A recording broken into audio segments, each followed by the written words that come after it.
Pelatihan vokasional terhadap penumbuhan wirausaha baru.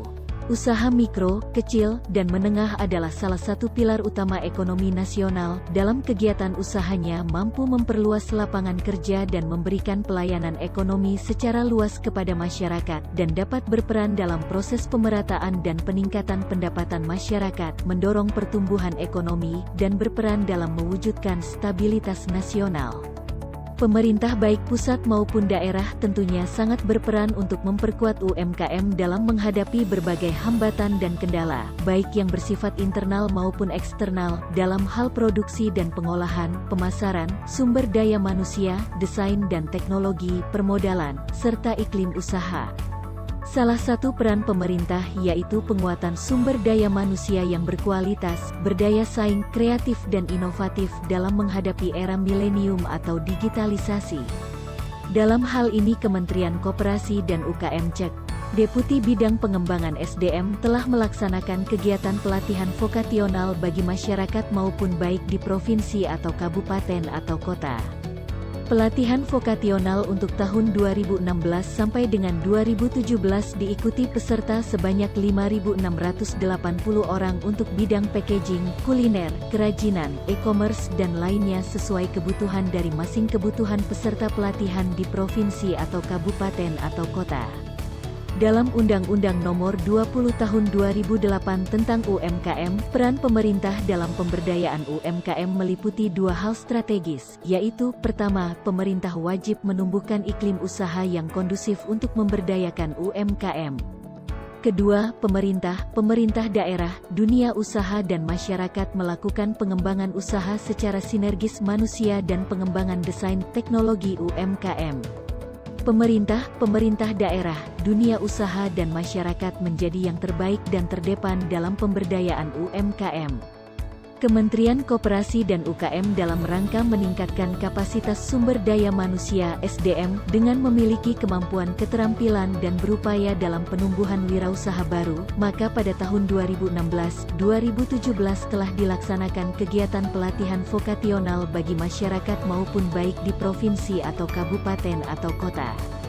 Pelatihan vokasional untuk tahun 2016 sampai dengan 2017 diikuti peserta sebanyak 5.680 orang untuk bidang packaging, kuliner, kerajinan, e-commerce dan lainnya sesuai kebutuhan dari masing kebutuhan peserta pelatihan di provinsi atau kabupaten atau kota. Pelatihan berbasis keterampilan harus didasarkan pada kearifan lokal yang mengadaptasi budaya dan tradisi masyarakat setempat yang memiliki nilai ekonomis yang tinggi. Sebuah proses pelatihan dilaksanakan melalui beberapa proses tahapan, yaitu pengenalan kebutuhan pelatihan, persiapan, pelaksanaan dan evaluasi setelah pelatihan.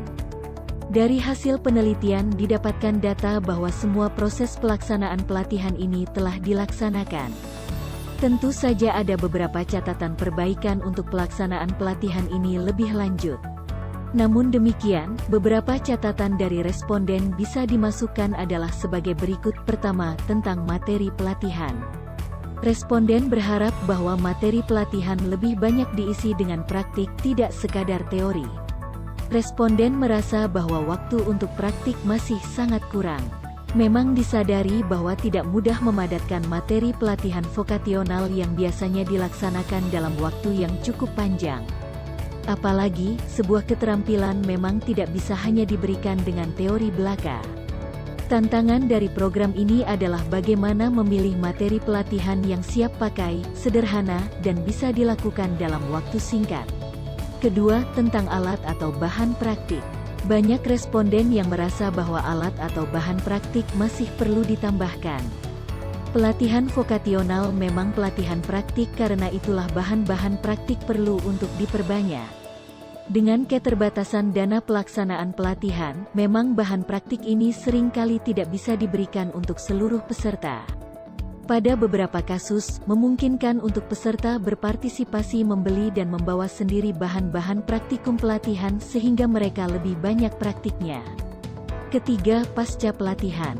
Evaluasi dan monitoring pasca pelatihan perlu diperkuat lagi dengan program-program pendampingan, mentoring dan coaching yang lebih melekat kepada masing-masing individu. Jika dibiarkan untuk berjalan dan mencoba sendiri, hasilnya kurang maksimal.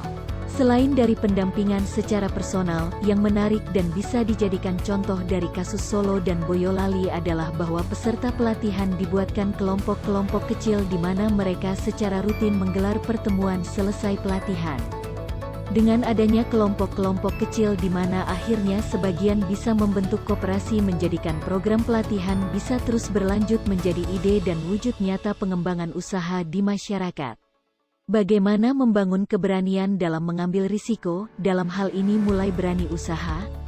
Beberapa hal bisa dilakukan melalui proses pelatihan ini. Pertama, memasukkan materi mindset kewirausahaan, terutama dalam hal keberanian mengambil risiko pada setiap pelatihan.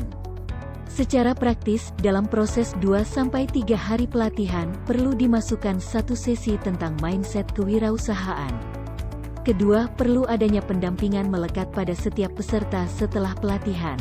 Pada banyak pelatihan, para peserta menemukan semangat pelatihan dalam beberapa saat, namun kemudian hilang seiring waktu.